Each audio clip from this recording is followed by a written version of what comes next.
తెలియజేస్తూ సెలవు తీసుకుంటాం. జై తెలంగాణ, జై వైశ్య, జై వైశ్య. వైశ్య వికాస వేదిక ఆధ్వర్యంలో ఈరోజు మేమెంతో మాకంతా వైశ్యుల ఆత్మగౌరవం హక్కుల సాధన రేపు రాబోయే నెల 2 నెలల్లో స్థానిక సంస్థల ఎన్నికలు జరుగుతున్నటువంటి నేపథ్యంలో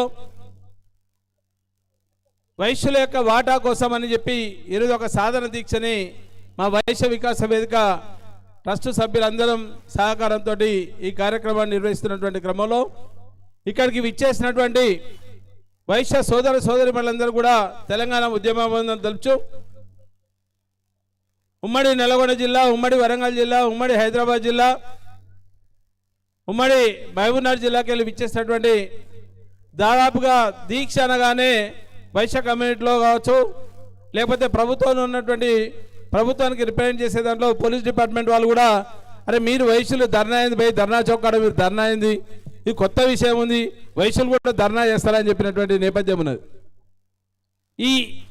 ఈ ధర్నాకు విచ్చేసినటువంటి ఈ దీక్షకు విచ్చేసినటువంటి ముఖ్య అతిథిగా విచ్చేసినటువంటి మా తెలంగాణ ఉద్యమ నాయకులు మాజీ ఎమ్మెల్సీ దిలీప్ గారికి, వివిధ పార్టీల్లో Bharatiya Janata party, Congress party, BRS alias TRS పార్టీకి వెళ్ళి విచ్చేసినటువంటి నాయకులకు, ప్రెస్ మిత్రులకు, ప్రజా సంఘాల నాయకులకు అందరూ కూడా పేరు పేరున మరొకసారి ఉద్యమం తెచ్చు. కాలాతీతమైందని చెప్పి అక్కడికి వెళ్ళి చాలామంది చూస్తున్నారు ఎండగొడుతుందన్న అని. అన్న మనం స్టార్ట్ చేయడమే లేట్గా అయింది, ఊర్లలోకి వెళ్ళి వచ్చేసరికి 2 గంటలకు 1:30కు వచ్చిన వాళ్ళు కూడా ఉన్నారు. ముందు వచ్చిన ఆయన 11 గంటలకు వచ్చిన ఆయన పట్టణంలో ఉన్నాయని ఆయన ఏమనుకుంటా అంటే ఏమో నేను వచ్చినా నాకు ఆకలి అవుతుంది, 2 అవుతుంది, ఇంకా మీటింగ్ అయిపోతలేదు, ఇంకా ఈయన మాట్లాడలేదు, మళ్ళీ ఈయన మాట్లాడినాక కోదండరామ్ సార్ వస్తున్నాడు, మళ్ళీ దిలీప్ సార్ ఉన్నాడు అని అనుకుంటారు. ఒక 15-20 నిమిషాల్లో నా ప్రసంగాన్ని ముగిస్తాను. మనకు పోలీస్ పర్మిషన్ కూడా కొంత లిమిటెడ్ పర్మిషన్ ఇచ్చారు, ఎందుకంటే మనం రాజకీయాలుగా అస్పృశ్యలం కదా. మనం 11 to 4 మనం పెడితే 11 to 2 ఇచ్చారు వాళ్ళు కూడా. అంటే పాప వాళ్ళు 3వ తారీఖు రోజు మనం అనుకున్నాం ఈ దీక్షని, మాకు 7వ తారీఖు, 6వ తారీఖు, 7వ తారీఖు నిమజ్జనం ఉంది కాబట్టి మీకు పర్మిషన్ ఇవ్వలేము. మళ్ళీ అది కూడా ఆ పర్మిషన్ కూడా కొన్ని కండిషన్స్ పెట్టి మళ్ళీ మీరు ఈ ఇందిరాబాద్ దాటి ఎడిపోవద్దు. అసలు మేము ఇందిరాబాద్ గొప్ప అని చెప్తున్నాం, ఈ దాటి ఎడిపోతాం మేము, అవునా కదా? అంటే అంత దౌర్భాగ్య పరిస్థితులను మన కులం అంటే అంత అవహేళనగా చూస్తున్నటువంటి సమాజం ఉన్నది. దయచేసి దాన్ని ఆలోచించాల్సిన అవసరం ఉంది. సరే గొప్పలు చెప్పుకుంటాం, గాంధీ మావాడే, పొట్టి శ్రీరాములు మావాడే, అవసరమైతే అమిత్ షా మావాడే, మోడీ మావాడే, లేకపోతే ఓం బిర్లా మావాళ్ళే, ఇవన్నీ చెప్తున్నాం. కానీ ఆత్మగౌరవానికి వచ్చినప్పుడు వైశ్యుల యొక్క ఆత్మగౌరవం ఎక్కడ తాకట్టు పెట్టాం? రాజకీయ పార్టీల కాళ్ళ కాడ తాకట్టు పెట్టాం, రాజకీయ పార్టీల నాయకుల కాడ మనం ఆత్మగౌరవం తాకట్టు పెట్టినాం. ఆత్మగౌరవం కోసమే కదా తెలంగాణ రాష్ట్రం ఏర్పడ్డది, ఆత్మగౌరవం కోసమే భారతదేశ స్వతంత్రం వచ్చింది, ఆత్మగౌరవం కోసమే ఆంధ్ర రాష్ట్రం ఏర్పడ్డది. దీనికి ఎగ్జాంపుల్స్ మన కళ్ళ ముందర మాట్లాడుతున్నటువంటి చూస్తున్నటువంటి మహాత్మా గాంధీ దేనికోసం చేసిండు? ఆత్మగౌరవం దెబ్బతిన్నందుకే ఆయన స్వాతంత్ర సంగ్రామంలో పాల్గొని మహాత్ముడు అయిండు. ఆత్మగౌరవం కోసమే ఉమ్మడి మద్రాసు రాష్ట్రంలో ఉన్నప్పుడు ఆంధ్ర రాష్ట్రం ఏర్పడడానికి ప్రధాన కారణం ఎవరు? మన పొట్టి శ్రీరాములు. ఆయన మన బిడ్డడే, ఈయన మన బిడ్డడే. ఇంకా ముందుకు పోతే ఏం చెప్తున్నాం? వాసవి కన్యకాపరమేశ్వరి దేవత వంశం మనది, అవునా? ప్రతి మీటింగ్ అంటే జై వాసవి అంటాం. అందరూ మేమంతా తెలంగాణ ఉద్యమంలో జై తెలంగాణ అంటే భారతీయ జనతా పార్టీలో కొందరు ఏమంటారు అంటే జై శ్రీరామ్ లేకపోతే జై భారత్ అంటారు. మేమేమనేది జై తెలంగాణ అనేది. మన అందరూ ఏమంటాం, మన కొమటోళ్ళు అందరూ ఏమంటాం, మన వైశ్యులు అందరూ అంటే జై వాసవి అంటాం. దేనికోసం వాసవి అంటే మన కులం, మన అమ్మవారు. మరి మన అమ్మవారు ఎందుకు ఆత్మర్పణ చేసుకుంది? ఆత్మగౌరవం కోసం కదా.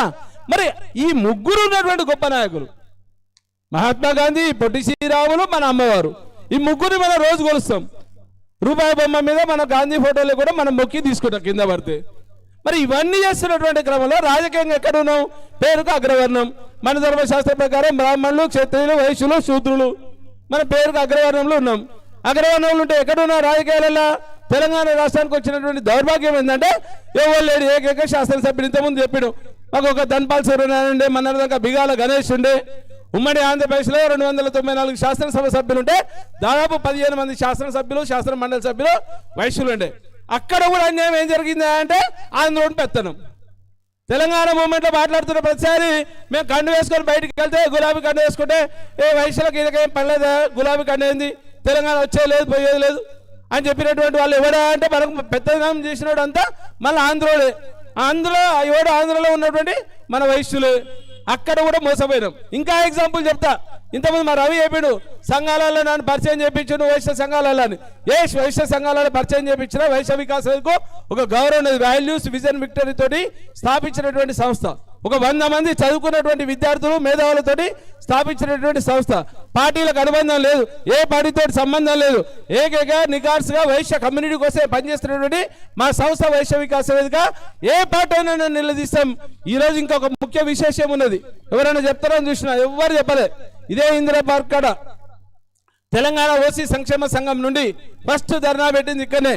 ఓసీలలో ఉన్నటువంటి అగ్రవర్ణ పేదల కోసం రిజర్వేషన్ కావాలని చెప్పి తెలంగాణ ఓసీ సంక్షేమ సంఘం జనరల్ సెక్రటరీగా ఇక్కడ సెప్టెంబర్ 9న 2016 అనుకుంటా 15-16 ఈ రోజు పుట్టినటువంటి కాళోజీ నారాయణరావు గారి జయంతి సందర్భంగా ఆ రోజు ధర్నా పెట్టినాం. ఈరోజు 9వ తారీఖు పెట్టడానికి కూడా కారణం అదే కాళోజీ నారాయణరావు గారు స్ఫూర్తి తీసుకొని పెట్టినాం.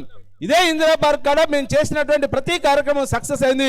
ఇందిరా పార్క్ కాడ ధర్నా చేసిన ప్రతి సందర్భంలో కూడా తెలంగాణ ఉద్యమానికి నాంది ప్రస్తావన ధర్నా చౌక్ అయితే ఇదే ధర్నా చౌక్ ద్వారా 48 గంటలు నిరాదీక్ష చేసుకొని ఇక్కడనే మా హరీష్ రావు మేమంతా కలిసి రోడ్డు మీద పడుకున్నటువంటి సందర్భం ఉన్నది.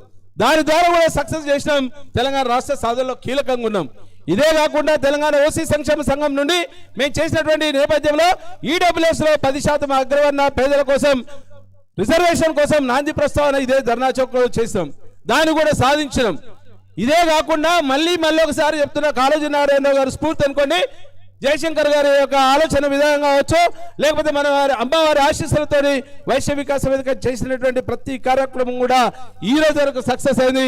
ఇదే కాకుండా మేము Telangana federation of trade union పెట్టి ఆ ట్రేడ్ యూనియన్ ద్వారా విఆర్ఏల సమస్యలు కావచ్చు, ఐకేపీ విఓఏల సంక్షేమ సంఘం గురించి కొట్లాడి 2 జీవోలు తెలంగాణ రాష్ట్రం ఏర్పడిన తర్వాత 2 ట్రేడ్ యూనియన్ తీసుకొచ్చినటువంటి ఘనత మా ట్రేడ్ యూనియన్ కు టీఎఫ్టీకు దక్కింది. అది కూడా ఇక్కడికి వెళ్ళి స్టార్ట్ అయినటువంటి సంస్థ.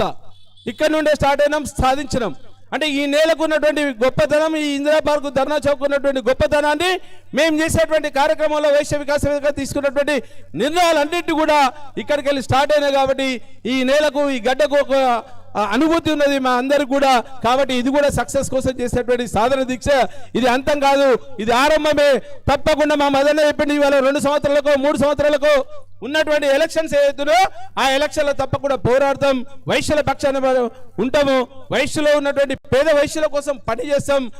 ఎప్పుడైతే 10% వచ్చినటువంటి రిజర్వేషన్ ఏదైతుందో కేంద్ర ప్రభుత్వాన్ని ఒప్పించి తీసుకొచ్చిన తర్వాత రాష్ట్ర ప్రభుత్వం 1 సంవత్సర కాలం పాటు కాలయాపన చేస్తే కూడా దాని మీద కూడా సీరియస్గా పనిచేసినాం. ఆ రోజు ఉన్నటువంటి కేసీఆర్ ప్రభుత్వాన్ని నిలదీసి 10% అగ్రవర్ణ పేదల కోసం చేసినటువంటి రిజర్వేషన్ ఉన్నది. దాంట్లో భాగంగానే ఈరోజు మేము ఒక 10 డిమాండ్లు పెట్టాం. వైశ్య వికాస వేదిక నుండి ఒక 10 డిమాండ్లు పెట్టాం. ఏ సంఘం అయినా పెట్టలే. ఏ సంఘమైనా పెట్టే ఏం చేస్తాడంటే ఆయన పదవి కోసం మీటింగ్ పెట్టుకుంటాడు, లేకపోతే దక్షిణమా ఉత్తరమా అని చెప్పుకుంటూ పోతుంటాడు, లేకపోతే సంఘాల్లో చీలిక తీసుకురావడం కోసం పనిచేస్తాడు తప్ప మేము దానికోసం చేయట్లేదు. వాళ్ళ పదవుల కోసం కొట్లాడడం. నేను కులం కోసం కొట్లాడుతున్నా. ఆ కుల బలమే, ఆ గుణ బలమే, ఆ సంకల్ప బలమే మీరు. కాబట్టి మీరు ఇచ్చేసినందుకు అందరూ కూడా మరొకసారి శిరస్సు వంచి నమస్కరిస్తున్నా. ఈరోజు మేము చెప్తున్నాం, వైశ్యుల కోసం పనిచేసేటువంటి నికార్సైనటువంటి సంస్థ ఏదైనా ఉందంటే నిక్కచ్చిగా తెలంగాణ ఉద్యోగులు పనిచేసి నికార్సుగా తెలంగాణ కోసం పనిచేసాం. పదవులన్నీ పక్కన పెట్టండి. పదవులు వచ్చినా రాకున్నా మహాత్ముడు పదవుల కోసం ఆశించలే, పొట్టి శ్రీరాములు పదవుల కోసం ఆశించలే. కానీ ఈరోజు జీవిత కాలం భూమి ఉన్నంత వరకు వాళ్ళని గుర్తుంచుకునే విధంగా పనిచేస్తారు. వైశ్య జాతి ఉన్నంత వరకు నన్ను గుర్తుంచుకునే విధంగా పనిచేస్తా అని చెప్పి మీకు ఈ సభాముఖంగా మాటిస్తున్నాను. వైశ్యుల కోసం, పేద వైశ్యుల కోసం పనిచేసేటువంటి క్రమంలో రాజకీయాల్లో వెనుకబాటుతూ ఉన్నాం. ఇంతకుముందు మా మిత్రుడు అవప్ప నాయకుడు నాగేశ్వర్ చెప్పిండు, అన్నా ఒకవేళ నువ్వు చైతన్య రథం పెడితే తప్పకుండా నీకు ₹1,00,000. ఈ రోజు వరకు కూడా మేము ఎక్కడ పోయి వైశ్య వికాస వేదిక నుండి చందాల కోసం పనిచేయలే.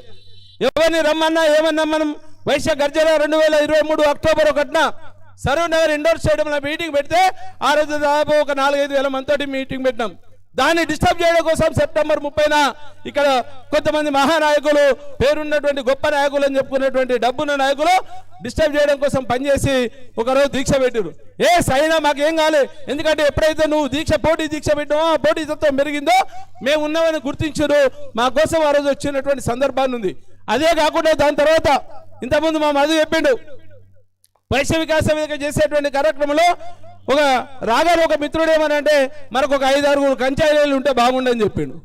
ఎందుకో 5-6 కంచాయిలు అంటే కంచాయిలు చేసినటువంటి పనికి కోమటోళ్ళు స్మగ్లర్లు అన్న ఆ పదానికి వైశ్యుల కొత్త ఐక్యత వచ్చింది. ఎందుకంటే మనం నిజాం రూల్డ్ కదా, మనం ములుగర పెట్టి పొడిస్తేనే మన చేతన అవుతుంది. ఎవడన్నా కదలాలంటే ఎవరు తిట్టాలి, కాచల సత్రాన్ని తిడితేనే మరి కలుగుతారు, లేకపోతే ఎందుకు వెళ్తారు? వాడి పదవి కోసమో అని ప్రమాణ స్వీకారం కోసమో అని తెలంగాణలో ఉన్నటువంటి అమాస అన్నదానం కోసమో కుంకుమార్చన కోసమో పనిచేస్తున్నప్పుడు అందరు పోటీ పడి శాలువలు కప్తారు. నేను ఇక్కడ శాలువ తీసుకురాగానే చెప్పిన మా బుక్క రమేష్కు, అన్న ఈ శాలువలో ఎప్పుడు సంస్కృతి మనది కాదు, వైశ్య వికాస వేదిక నికార్సుగా నిజాయితీగా పనిచేసేటువంటి సంస్థ. చదువుకునే వాళ్ళ కోసం పనిచేద్దాం, విద్య కోసం పనిచేద్దాం, వైద్య కోసం పనిచేద్దాం, రాజకీయాలు ఎదగడం కోసం పనిచేద్దాం తప్ప మిగతా అన్ని పక్కన పెడదాం. సంఘాలు సన్మానాలు అన్ని వాళ్ళకు వదిలిపెడదాం. వాళ్ళు చేసుకుంటే వద్దనేది లేదు, మహిళలకు వద్దనేది లేదు, తంబాలు వద్దనేది లేదు, స్ట్రీములు పెట్టుకొని డ్యాన్సులు చేయమని మనం ఏమొద్దనేది లేదు. కానీ సంస్కృతికి వారసులం వైశ్యులం, సంస్కృతికి వారసులం వైశ్యులం. ఈరోజు ఒక విచ్ఛిన్నకరమైనటువంటి శక్తులు కొంతమంది జాతీయ స్థాయిలో ఉన్నటువంటి పార్టీలు కూడా మనలో ఒక వర్టికల్ డివిజన్ తీసుకురావడం కోసం ప్రయత్నం చేసిన, ఉత్తరాది అనుకోటి దక్షిణాది అనుకోటి, మనం పక్కా వైశ్యులము, మనకు ఒక చరిత్ర ఉన్నది, అగ్రవర్ణాలు చెప్పుకున్నటువంటి నేపథ్యంలో రాజకీయ పరంగా మనం వెనుకకు ఉండొచ్చు. కానీ తెలంగాణ సమాజంలో ఈరోజు రాబోయేటువంటి స్థానిక సంస్థల ఎన్నికల్లో సర్పంచులు కనీసం మనం ఒక 500 సర్పంచులు కావాలని డిమాండ్ చేస్తున్నాం, ఒక 250 మంది ఎంపీటీసీలు కావాలని డిమాండ్ చేస్తున్నాం, ఒక 15 మున్సిపల్ చైర్మన్ కావాలని చెప్తున్నాం. గత ప్రభుత్వం తెలంగాణ రాష్ట్రం ఏర్పడిన తర్వాత 7 మున్సిపల్ కార్పొరేషన్లు ఇచ్చింది. సరే 7 కార్పొరేషన్ చైర్మన్లు ఇచ్చింది, ఒక ఎమ్మెల్యే టికెట్ ఇచ్చింది, ఒక ఎమ్మెల్సీ ఇచ్చింది, 7 కార్పొరేషన్ చైర్మన్లు ఇచ్చింది, 11 మంది మున్సిపల్ చైర్మన్లు ఇచ్చింది. ఇన్ని ఇచ్చిన తర్వాత కూడా ప్రభుత్వం ఓడిపోతే, ప్రభుత్వం ఓడిపోయేటువంటి క్రమంలో 2023 ఎలక్షన్ల ముందు తెలంగాణలో ఉన్నటువంటి వైశ్యులకు వైశ్య కార్పొరేషన్ ఇస్తా అని చెప్పి కేసీఆర్ గారు వాగ్దానం చేశారు. ఆ ఒక్క కార్పొరేషన్ జిందతులసిపోతే అనుకున్నారు మన వాళ్ళందరూ. కార్పొరేషన్ తోటి ఏమి జరగదు, రాజకీయ పరంగా మనం సాధించాల్సినటువంటి అవసరం ఉంది, చట్టసభలో మనం పోవాల్సినటువంటి బాధ్యత ఉంది. చట్టసభలకు అడుగు పెట్టినప్పుడే రాజ్యాధికారంలో మనం భాగస్వామ్యం అయితే తప్ప మనకు ఉనికి ప్రశ్నార్థకమైతే లేకపోతే అనే విషయాన్ని ఎవరు గ్రహించకుండా వారి పదవుల కోసం, వారి మెప్పు కోసం, వారికి ఉన్నటువంటి తాయిలాల కోసం ఆ కార్పొరేషన్లు ఇచ్చి మనం పక్కన పెట్టారు. దౌర్భాగ్యం ఏంటంటే కాంగ్రెస్ ప్రభుత్వం వచ్చి 24 నెలలుగా వస్తుంది. ఇంకొక డిసెంబర్ 9కి అంటే 3 నెలలు 21 నెలలు అయింది. 21 నెలల్లో కాంగ్రెస్ పార్టీ ఏమి ఇచ్చింది ఆ వేషల కంటే ఒక 6 వేష కార్పొరేషన్ ఇచ్చింది. దానికి 25 కోట్లు కాదు కదా, 25 పైసలు ఇవ్వాలి. ఈ రోజు వరకు కాంగ్రెస్ పార్టీలో ఉన్నటువంటి నాయకులకు ఈ సభా వేదిక ద్వారా చెప్తున్నా, ఇప్పటి వరకు ఇన్కార్పొరేట్ కాలే, కార్పొరేషన్కు నిధులు లేవు, కార్పొరేషన్కు ₹1 ఇవ్వలేదు, దానికోసం కొట్లాడుతున్నా అని చెప్పి డ్రామాలు ఆడినటువంటి సంఘాలు చాలా ఉన్నాయి. మేము దానికోసం చెప్పిన కార్పొరేషన్ ఒకటి మనకు పనికొచ్చే అంశం కాదురా నాయన, 10 డిమాండ్లు పెడుతున్నాం. నీకు చేతనైతే వైశ్య కమ్యూనిటీలో ఉన్నటువంటి అగ్రవర్ణ పేదలు ఎవరైతే ఉన్నాడో మన దాంట్లో ఉన్నటువంటి పేదల కోసం పనిచేసేటువంటి నాయకత్వం ఉంటే ఒక 10 డిమాండ్ల బదులు 12 డిమాండ్లు పెట్టమని అడిగినాం. ఎవరు దానికి ముందుకు రాలే. సంఘాలు పెద్ద సంఘం, నాది 100 ఏళ్ల సంఘం, నాది 10 ఏళ్ల సంఘం, నాది నేషనల్, ఇంటర్నేషనల్, గ్లోబల్ అని చెప్తున్నారు. ఎస్, నువ్వు గ్లోబల్లో ఉండు, ఇంటర్నేషనల్ ఉండు, కొన్ని పల్లెకులు ఊరేగిస్తున్నారు. వాడు ఏం సాధించుండో తెలియదు, మన పైసలతోటి వాడు పల్లెకులు ఊరేగిస్తున్నారు. ఒక అబ్బాయి ఆయన పెట్టి పల్లెకులు పెట్టి డోలు కొట్టి తీసుకుపోతున్నారు. వాడు ఏం రాదు, దానికి ఏమైనా పనికొస్తా అంటే దేనికి పనికిరాడు, చక్కగా చదువు కూడా రాదు.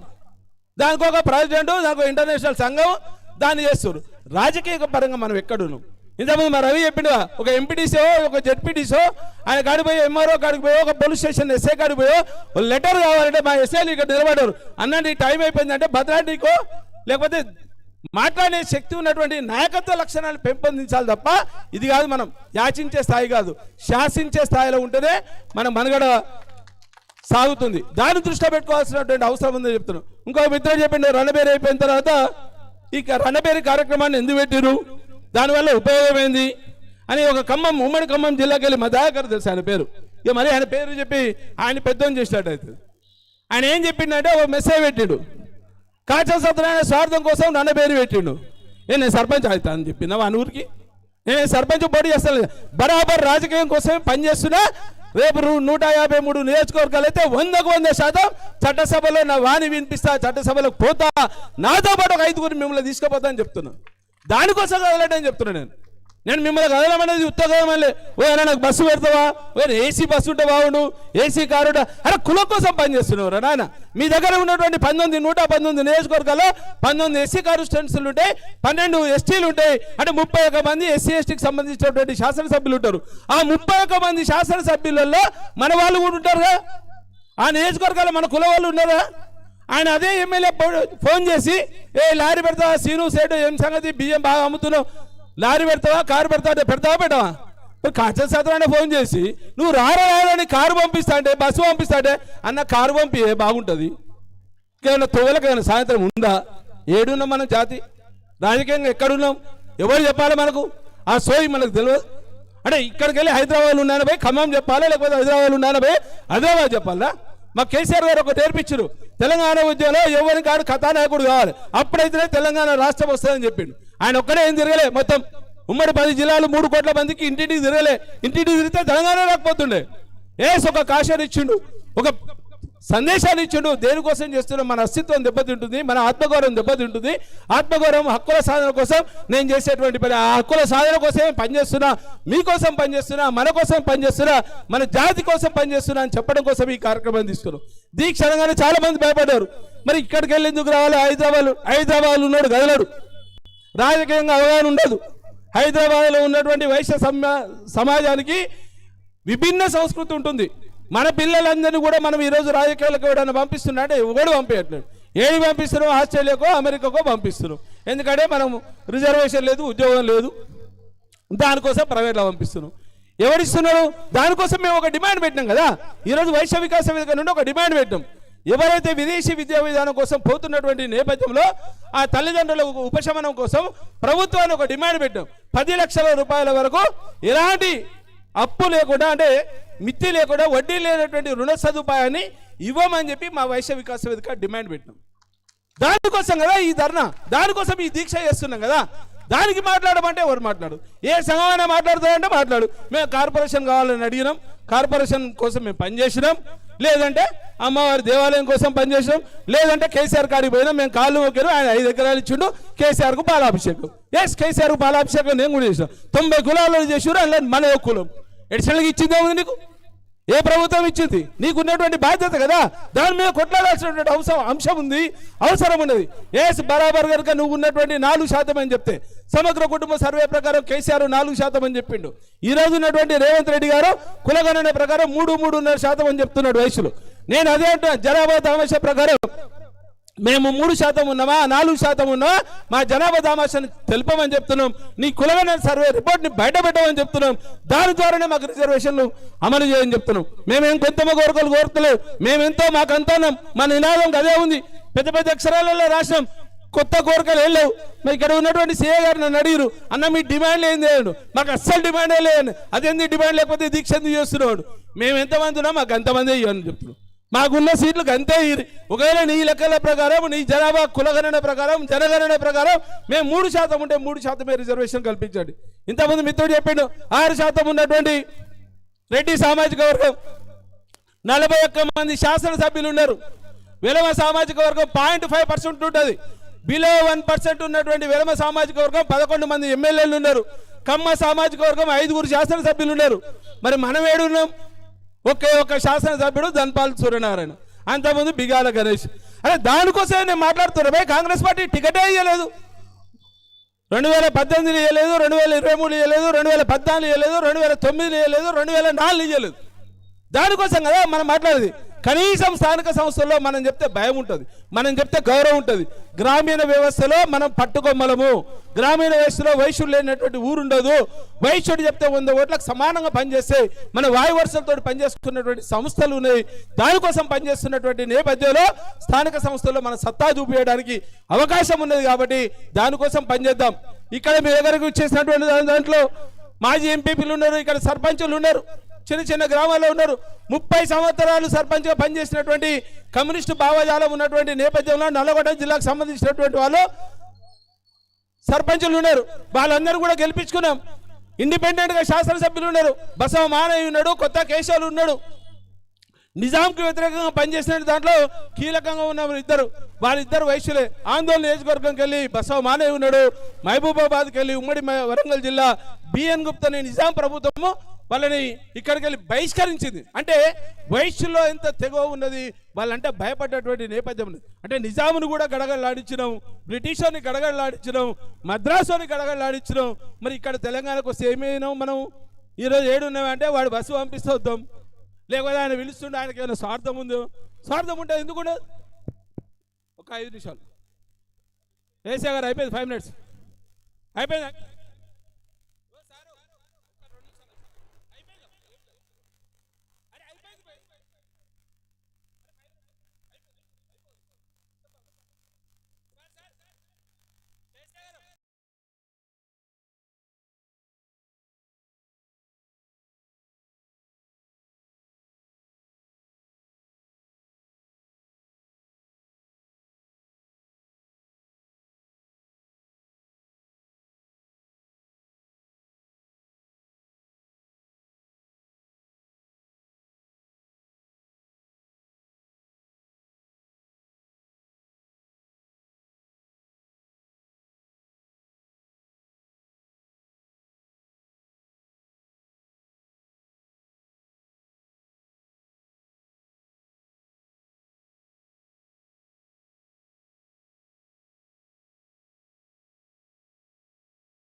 అయిపోతుంది సార్ 5 minutes.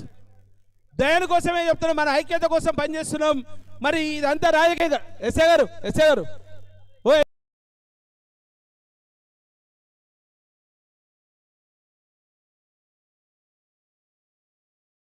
అరే దీనికోసం నేను చాలా చేసినాం, ఒక 2 నిమిషాలు. అరే నువ్వు చెయ్యని చెప్తున్నా, ఒక 5 నిమిషాలు అయిపోయింది. నేను తెలంగాణ ఉద్యమంలో చాలా కేసులు ఎదుర్కొన్నాను. ఒక 5 నిమిషాలు కూర్చోండి మిత్రులారు, ఒక 5 నిమిషాలు. అరే వాళ్ళ డ్యూటీ వాళ్ళు చేసుకుంటారు. 1 నిమిషం దినేష్, సాయి 1 నిమిషం. అరే ఉండని ఎస్ఐ గారు, ఒక 5 నిమిషాలు దయచేసి. మిత్రులారా, స్థానిక సంస్థల ఎన్నికలు వచ్చినాయి. స్థానిక సంస్థల ఎన్నికల్లో పోటీ చేసేటువంటి అభ్యర్థులు ఎవరైనా ఉంటే, సర్పంచ్ కానివ్వండి, ఎంపీటీసీ కానివ్వండి, జెడ్పీటీసీ కానివ్వండి, లేకపోతే కౌన్సిలర్లు కానివ్వండి, కార్పొరేటర్లు కానివ్వండి, ఏమైనా అవకాశం ఉన్న కాడికి మీరు మాకు లిస్ట్ కనుక చేరవేస్తే మా వైశ్య వికాస వేదిక వెబ్సైట్కు www.vaishyavikasavika.com పంపండి, లేకపోతే మాకు ఫోన్ చేయండి. మా 102 మంది సభ్యులు అందరి ఫోన్ నెంబర్లు కూడా మా వెబ్సైట్లో ఉంటాయి. ఎవరికి ఫోన్ చేసినా వాళ్ళకి ఆన్సర్ ఇస్తాము. మా వంతు సహాయ సహకారాలు ఆర్థికం ఒక్కటే కాకుండా పనిచేసే దాంట్లో పార్టీలకు అతీతంగా ఆయన టీడీపీలో ఉండని, టీఆర్ఎస్లో ఉండని, కాంగ్రెస్లో ఉండండి, బీజేపీలో ఉండనండి, మా కోదండరామ్ సార్ పార్టీలో ఉండండి. మాకు మొన్ననే రీసెంట్గా ఆర్ఎల్డి అధ్యక్షుడు కపిలవాయి దిలీప్ గారు వాళ్ళ పార్టీకి వెళ్ళి 5 అసెంబ్లీ స్థానాలు ఇస్తా అని చెప్పిండు. ఎవరైనా పోటీ చేస్తా అంటే శివసేనలో కూడా చెప్పారు. అట్లనే కోదండరామ్ సార్ పార్టీకి వెళ్ళి కూడా ఉన్నది. మనకేం ఇబ్బంది లేదు. మనం గెలిచినా ఓడినా ఇంకొక సత్తా మనకు ఉన్నది. అవసరమైన చోట ఓడగొట్టేటువంటి సత్తా ఉన్నది. ఇంకొక విషయం మీకు ఈ వేదిక ద్వారా చెప్తున్నా, దాదాపు 25 నియోజకవర్గాల్లో 20,000 మంది పైన ఉన్నటువంటి ఓటర్లు ఉన్నటువంటి జనాభా నిష్పత్తి కలిగినటువంటి వైశ్యులో ఉన్నాము. మనకు పూర్తి స్థాయిలో మద్దతు కూడా ఏ రాజకీయ పార్టీ పక్కన పెడితే ప్రజా సంఘాలన్నీ కూడా మనకు మద్దతు తెలిపినాయి. దాంట్లో భాగంగా ఎంఆర్పిఎస్ మందకృష్ణ గారు పూర్తి స్థాయిలో వైశ్యులు ఎక్కడ నిలబడ్డా మీకు 1 సైడ్ నేను మద్దతు ఇస్తా, మీ పార్టీలకు అతీతంగా వైశ్యుల కోసం మద్దతు ఇస్తా అని చెప్పి సభాముఖంగా చెప్పడం జరిగింది. దాన్ని కూడా మనం దృష్టిలో పెట్టుకోవాల్సినటువంటి అవసరం ఉంది. అంటే ప్రజా సంఘాలు కలిసి వస్తున్నాయి, మనం కొంత కలిసి రావట్లేదు. ఆ కలిసి రావడం కోసమే, ఆ ఐక్యత కోసమే మనం చేస్తున్నటువంటి ప్రయత్నం. దాని గురించి వైశ్య వికాస వేదిక పోరాడుతుంది. ఇక్కడికి విచ్చేస్తున్నటువంటి వివిధ హోదాలో ఉన్నటువంటి నాయకులందరూ కూడా పేరు పైన మరొకసారి ధన్యవాదాలు, ఉద్యమాభివందనం తెలుపుతూ తప్పకుండా మీరు చేసేటువంటి కార్యక్రమంలో, మేము చేసేటువంటి కార్యక్రమంలో మా వెన్నంటుండి మా ముందుండి నడిపించేటువంటి బాధ్యత మీదే. మీ బిడ్డగా, వైశ్యునిగా, మీ బిడ్డగా, ఒక తెలంగాణ ఉద్యమకారునిగా మీ వెంట ఉంటాను. నడిపించే దాంట్లో మీ సలహాలు ఇవ్వండి, సూచనలు ఇవ్వండి. మాకు ఎలాంటి భేషజాలు లేవు. అందరినీ కలుపుకొని పోతాం. అయినా ఏ సంఘమైనా కానీ వాళ్ళని కూడా కలుపుకొని పోతాం. కొన్ని ఏరియాలలో ఎట్లా ఉన్నాయంటే మన సంఘాలు కూడా, మా జిల్లా సంఘం మా అధ్యక్షుని అడగ కూడా మేము బయటికి వెళ్ళాం. అదే మరి లోకల్లో వేరే పార్టీ ఎమ్మెల్యే ఉంటాడు, వాడు పిలిస్తే పోతాడా పోడా? వాడు జెడ్పీటీసీ పిలిచిన్నాడు పోతావా పో, వేరే పార్టీలు ఉన్నాడు పిలిస్తే పోతావా పో. ఎక్కడ కట్టుబాట్లని? దీనికి లేని కట్టుబాట్లు. రాజకీయంగా ఎదగడం కోసం పనిచేయాల్సినటువంటి బాధ్యత మనకున్నది. దానికోసం పనిచేద్దాం, వైశ్యుల కోసం పనిచేద్దాం. నేను వచ్చి బీజేపీకి ఓటేమనో, కాంగ్రెస్ కోటేమనో, టీఆర్ఎస్ పార్టీ కోటేమో నేనేం చెప్పా. వైశ్యులను కలిసి ఉందాం. ఎక్కడ ఎవడు నిలబడ్డా, ఏ పార్టీకి నిలబడ్డా వైశ్యుడు గెలిపించే దాంట్లో కీలకంగా పనిచేద్దాం. ఇంకొక మంది ఒక మిత్రులు డౌట్ వచ్చింది, ఇద్దరు కలిపి ఒకటే పార్టీకి వెళ్ళి అంటే 2 పార్టీలకు వెళ్ళి ఒక వైశ్యుడికి ఇస్తే ఎట్లా అంటే, ఆ రోజు మనం తీసుకోవాల్సినటువంటి నిర్ణయం జాగ్రత్తగా తీసుకొని ఆ ఒక్కరినే గెలిపించుకోవాలి. ఇంకొన్ని అవకాశం ఇవ్వకుండా మనం చూసుకోవాల్సినటువంటి బాధ్యత ఉంది.